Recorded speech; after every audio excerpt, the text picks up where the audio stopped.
January 2nd, 2024. Live streaming from a distant galaxy.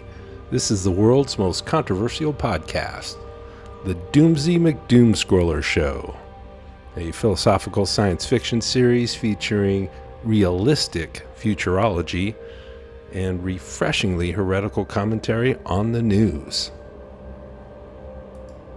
The news today,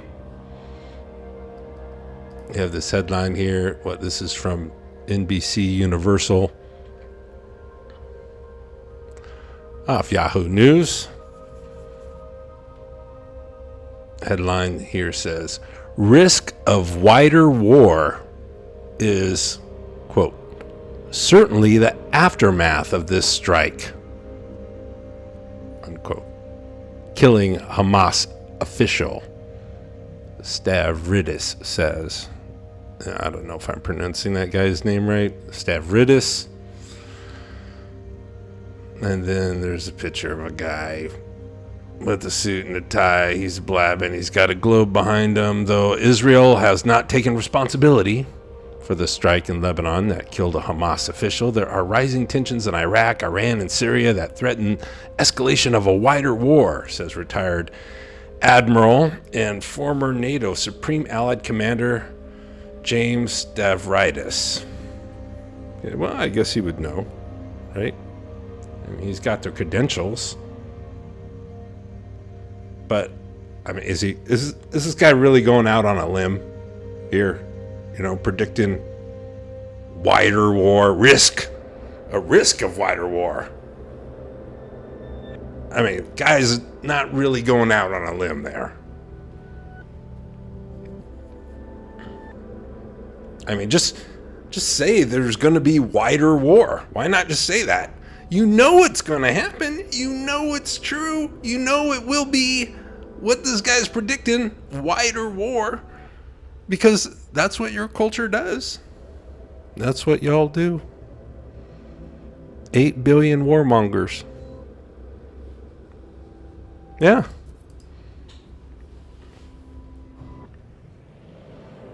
You know, you guys, y'all have wars so big, so huge, that you name them after the entire world. And you serialize them. They're serialized. That's how into warmongering your culture is. Of course, by your culture, I'm talking civilized, with a capital C, civilized culture. All 8 billion of you. All 8 billion.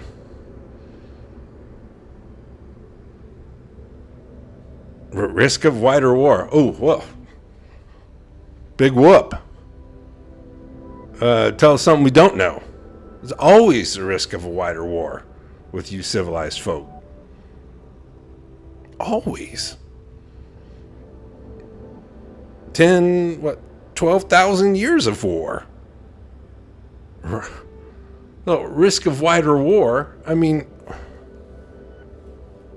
of course. Of course. It's constant, never-ending war with you civilized people. And if you aren't waging war versus each other, you always got the fallback war campaign, which is the one versus Earth. You know, don't forget that. That's just continual. You're always engaging in that war. Always waging those battles. I mean, how else are you going to get to a point where it's not a question of if, but when there will be more plastic than fish in the ocean? The only way you get there, the only way you can accomplish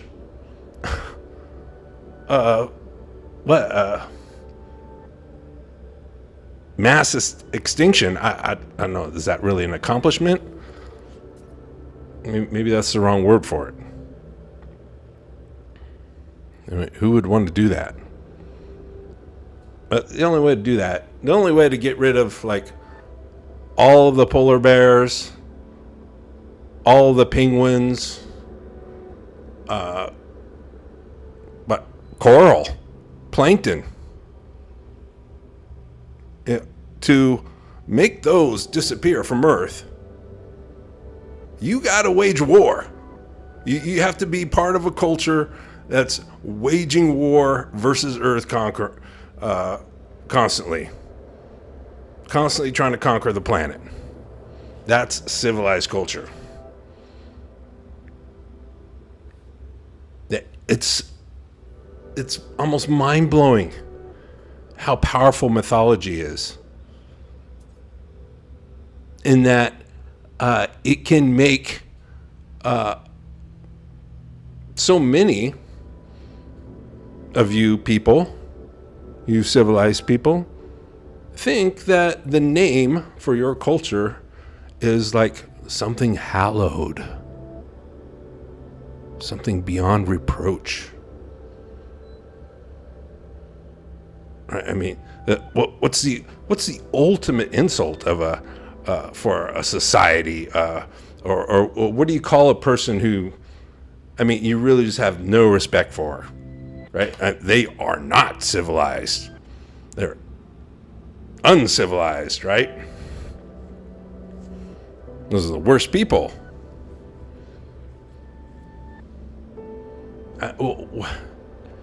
It's incredible, the power of your culture's mythology to make you think that civilized is something good, when all the evidence around you is telling you that it's something bad. Okay, well, all right, let's not use that word. Okay, let's not use bad or wrong. Let's not use these value judgments, these things that could be considered an opinion or something like that. Let's just say all the evidence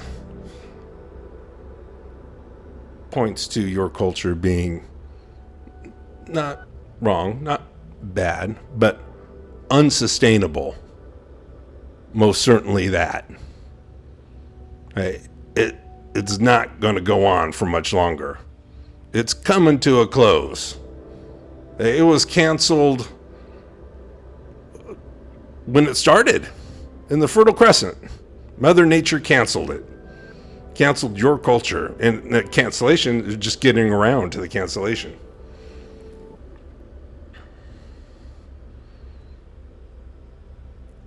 You think, well, it's pretty old culture, but come on. What, modern humans been around for 300,000 years. 10,000 years of warmongering. Maybe a dozen thousand, if you want to really go back to I think if you want to go back as far as the ideology of civilized culture, maybe a dozen thousand years, and then 10,000 years for, really getting infrastructure for civilized culture going. And by infrastructure, I mean the methods of subjugation. That's what you should be looking at. These economists. God, I have to listen to one more economist talk about the means of production. Means of production. That has anything to do with anything. Who cares?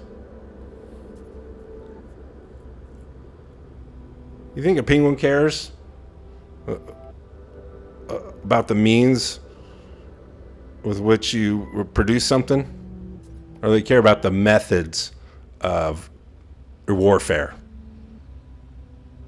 versus Earth. The subjugation of Earth.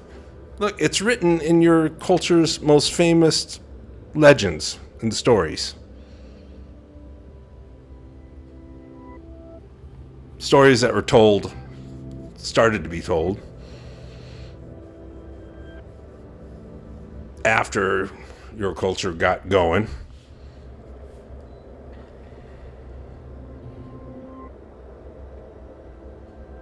Have dominion.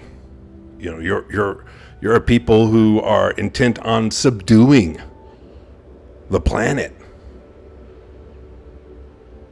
You were described. So let's see. Murder victims described your culture. And the survivors, families of like mass murders of the mass murderers and those who were murdered and then conquered. Everywhere civilized culture has gone, it's introduced genocide and slavery to the region. Whatever area, wherever farmers have spread. Farmer, that's just another word for Holy War agriculturalists. 10,000 years of Holy War. 10,000 years of genocide and slavery. So, this guy saying, oh, killed the Hamas guy. And certainly, the world's better off without this Hamas guy. I mean, no doubt about that. Or wouldn't the world be better off without all the Hamas? But why are you dealing with that? Because that's your culture. Force everybody to live the exact same lifestyle. Right? You all get your calories by way of Holy War agriculture. You all got to go to work. You get that food. It's locked up in the warehouses and the stores, and all the food, all the land, everything is under ownership in your culture.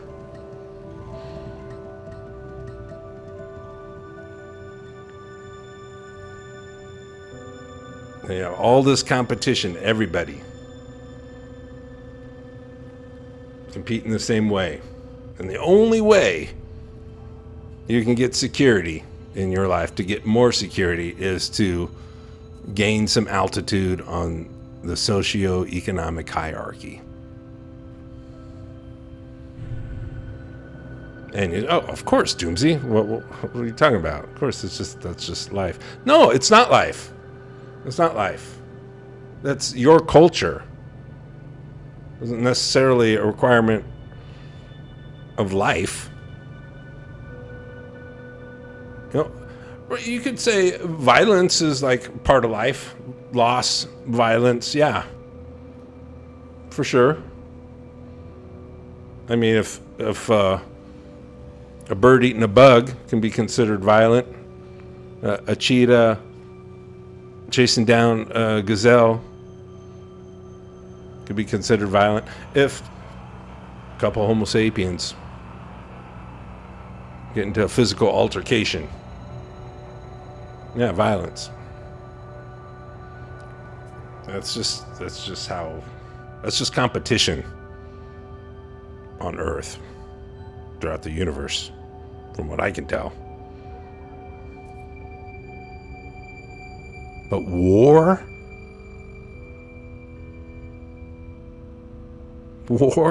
that's your culture. That's civilized living. War. That's one of the fundamental characteristics of civilized culture. Yet somehow, civilized. You know what?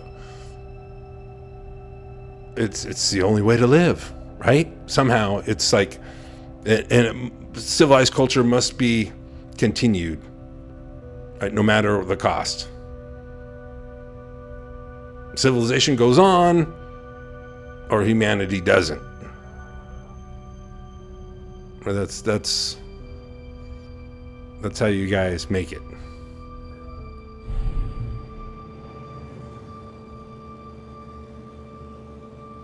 And you don't have evidence for that. Anything you think is good about.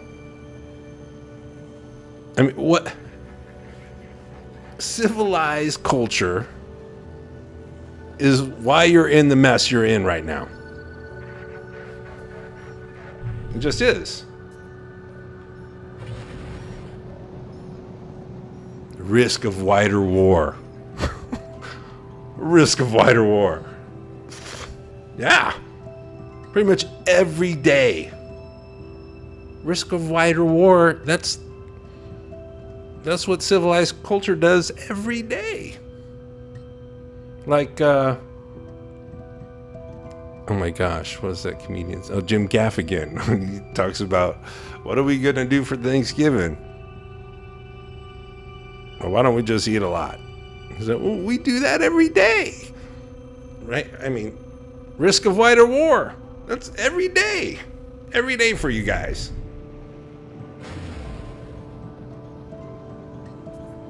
So that's kind of what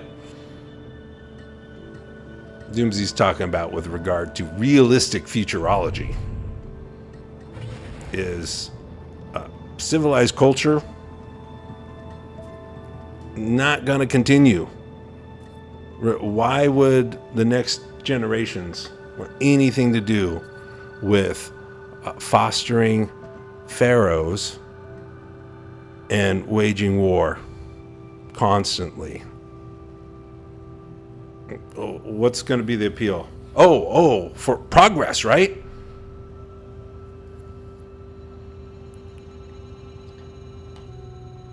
What, a colony on Mars? It's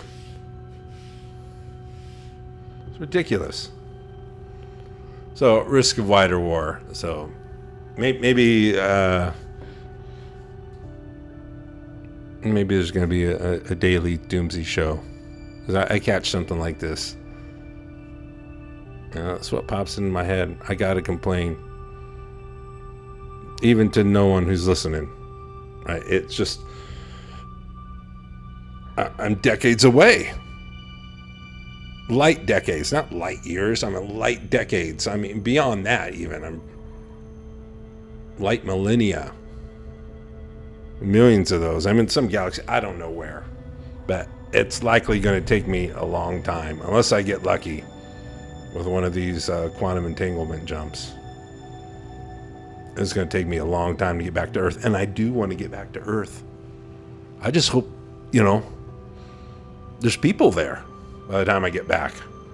Or there's a future for humanity. Because oftentimes it looks like there's not. And I don't know what to do. Do I jump out of this universe and do another parallel universe and see? My tech, my ship, it's not in tip-top shape. And fuel for the kind of travel I need to do across the multiverse, it's not easy to come by. That's even if I can get the engine working. So I kind of want to know, do I bail on this universe so I can go to another universe where there's an Earth that there's a better chance of the species to which I belong not going extinct in the next century? Jeez Louise. Risk of wider war. Of course there's risk of wider. That's every day, every hour. And look, you already got pretty much worldwide war as it is.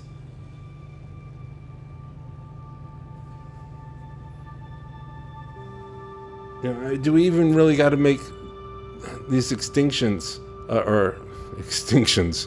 Yeah, that is the point in question. Are you going extinct?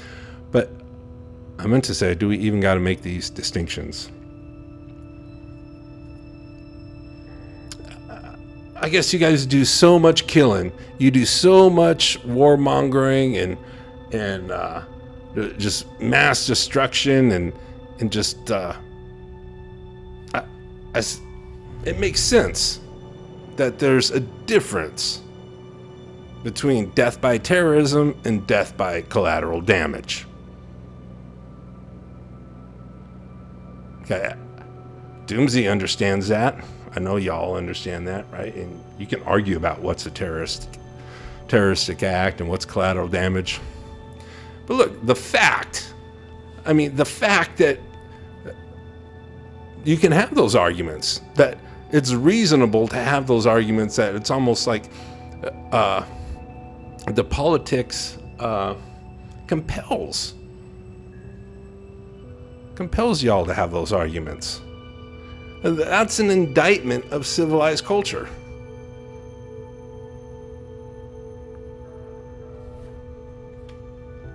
Right? Only civilized people argue about, was that death by terrorist act or was that death by collateral damage?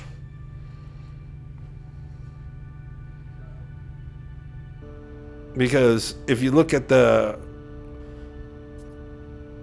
history of humanity, it goes back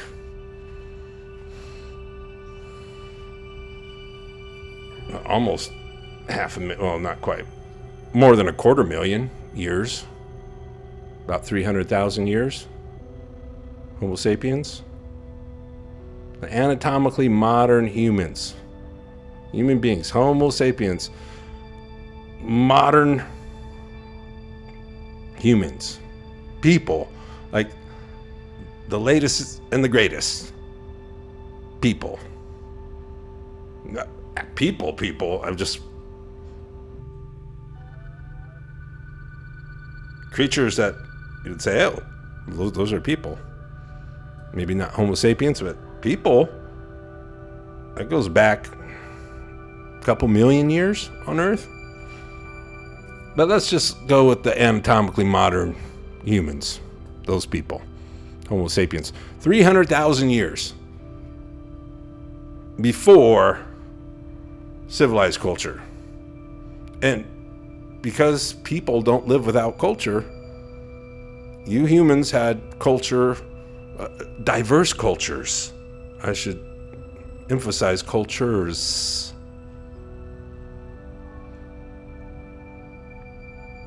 Diverse cultures for 300,000 years.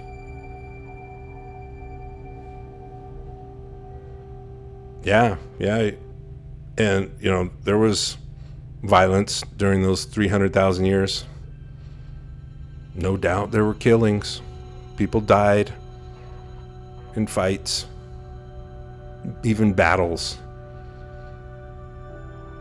It was competition amongst creatures of Earth. So that was going on. But you know what else was going on for the 300,000 years? Before civilized culture, before civilized, this thing you think is just so great, it means what? Neighborly, what? Friendly, maybe even polite or something. It's got some highfalutin reputation or connotation to this word, civilized, that it doesn't deserve. You only think highly of civilized culture because you're a part of it. That's the mythology compels you to think that. But there's nothing great about it. In fact, it sucks. Doomsday ain't gonna sugarcoat it. All right? Your culture sucks. It's the worst culture ever on planet Earth. Civilized culture. It is. Now, and that's because, look, Culture is not what people have. Culture is what people do. And what do you civilized people do? You wage war versus Earth, versus each other, constantly. And you do it all because of this delusion of grandeur that ancient folks had. Some arrogant, misogynistic ignoramuses in the Fertile Crescent decided that they were of a species meant to, or that they weren't even of a species, that they were gods meant to conquer a planet.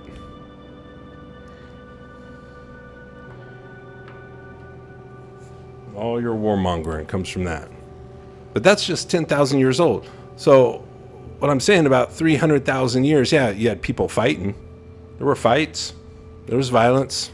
There's death, even murder, no doubt. But you know what else there were? There was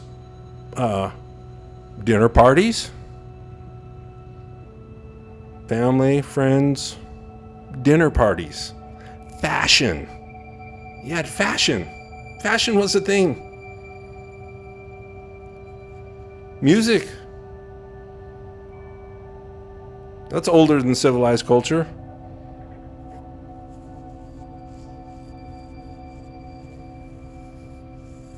What, you think people didn't play games? Think people didn't tell stories? Of course people had dinner parties. And yeah, while there were fights and violence, you know what they didn't have? They didn't have war criminals. Because they didn't have war. They didn't have prisons. And because they didn't have war, I mean, they had fights and battles and everything, but I mean, no one was trying to conquer a friggin' continent or a world. Otherwise they would have. And maybe I'll talk about that tomorrow. But they would have. They had plenty of time. Look at North America there for a while. Plenty of time. Plenty of time for it, and there were full-time agriculturalists in North America. And they had a socioeconomic hierarchy in their culture as well. And they got all of their calories from agriculture, from the regrowth of their favorite foods. The Hohokam. That's not even their real name. Nobody knows what their real name is. Because they were gone by the time Europeans got to the continent. 1,450 years, approximately. The Hohokam existed in the southwest North America. So agriculturalists, but not farmers. We know this. We know they weren't farmers because not everybody lived like them in North America. I mean, they got all of their calories, 100% of their calories came from crops, from agriculture, from regrowing their favorite food.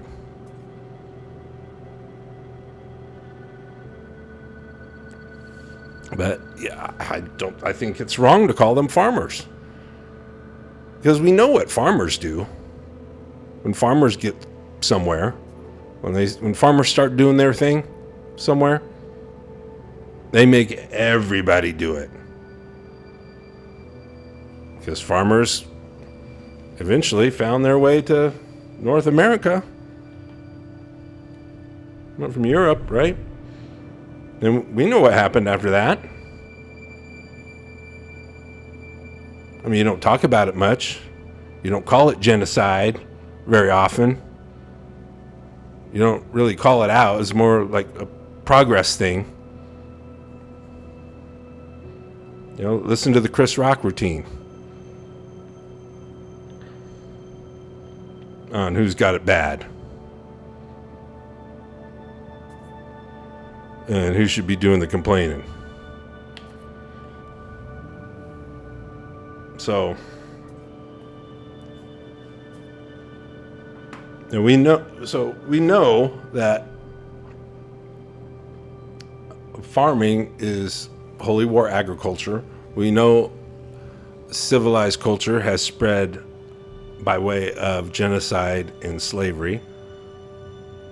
Always, wherever it has gone on the planet, which is everywhere now, right? All over the globe. So, 10,000 years of genocide and slavery, and now, you're still doing it. 8 billion of you caught in a stampede.